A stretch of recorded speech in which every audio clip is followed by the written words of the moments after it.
আচ্ছা বলেন, যেই খেজুর গাছে পিঠ লাগায় আল্লাহ রসুল খুতবা দিতেন, মেম্বরে পা দেওয়ার সাথে সাথে ওই খেজুর গাছ চিৎকার দিছে না দেয় নাই? কেন দিছে? যে আমাকে কেন বঞ্চিত করলেন? শুকনা খেজুর গাছ যদি চিৎকার দিতে পারে, তাহলে আল্লাহর কালাম আপনার ঘরে চিৎকার দিবে না তো দিবে না কেন? যে আল্লাহ সারা বৎসরে একবার একটা চুমা দেয় না আমাকে। আজকের থেকে অঙ্গীকার করেন, ডেলি কোরআনকে 2 বার চুমা দিবে। পারবা যুবক? একবার দাও, একবার 24 ঘন্টায় একবার কোরআনটাকে নাও, একটা ভালোবাসার চুমা দিয়া রেখা দাও। পারবা? পায়ে হাত দিয়া বলি করো। আজকে হয়তো আমি উর্দু জগতের পর্দাও সরাইতে পারবো না, আর তোমাকে সচক্ষ দেখাইতে পারবো না, কিন্তু একদিন আসবে তুমি চিৎকার দিয়া বলবে রব্বানা ইন্নানা আবসারনা, আল্লাহ দেখা ফেলছি, চুমার দাম কত? তুমি বলবে কসম খোদা।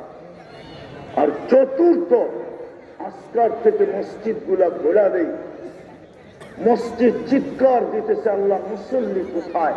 জায়নামাজ চিৎকার দিতেছে ঘরের ভিতরে আল্লাহ মুসল্লি কোথায়? মাটি চিৎকার দিতেছে আল্লাহ নামাজি কোথায়? তুমি নামাজ দিলা কালিমুল্লাহ হওয়ার জন্য, নামাজ দিছেন আমাদেরকে আফসোস দূর করার জন্য, যে আল্লাহ আপনি তো কথা বলেন বটে, কিন্তু আমারও তো বলতে মন চায়। মা বলে বেটা তুই তো বিদেশ থেকে ডেলি কথা বলস, কিন্তু আমারও মাঝে মাঝে বলতে মন চায় তুই আমারে একটা বটন সেটি কিনা দিস, আমি মাঝে মাঝে তোর লোকে কথা বলবো।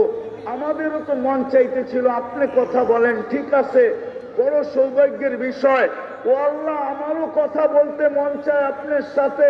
আল্লাহ বলে তোরে নামাজ দিলাম, লোক মুসল্লি উনাজি রব্বা, নামাজি আল্লাহর সাথে কথা বলে কালিমুল্লাহ বানানোর জন্য দিল। আর কোথায় যায় নামাজ পড়বে? নিজের ঘর দিয়া দিল। আমি যদি আল্লাহকে জিজ্ঞাসা করি ঘর দিলেন থাকেন কই, তো কোরআন আমাকে বুঝায় আনা মা কুম আইনা মা কুনতুম, আমি তো তোমাদের সাথেই থাকি, ঘর দিয়া কি করবো? আল্লাহ তো আমাদের সাথে থাকে, ওই ঘর আজকে খালি। ভরবেন? কে কে ভরবেন দেখি? আল্লাহ আমল করার তৌফিক দান করেন। ওমা আলাইনা ইল্লাল বালাগ। আলহামদুলিল্লাহ, আমরা 3 বছর ধরে হুজুরের জন্য অপেক্ষা করছি। হুজুরের বরকতি হাতে আমাদের মাদ্রাসার ছাত্ররা পাগড়ি নেবেন। পাগড়ি নেবেন আজাদুল ইসলাম, রাকিবুল ইসলাম, শাহিদুল ইসলাম, শাহন আহমদ, আবু সাইদ, সুলাইমান কবির, আল আমিন, সৌরভ হাসান, জিহান শেখ, আব্দুর রহমান, ইমাম হাসান, রাকিবুল ইসলাম, আব্দুল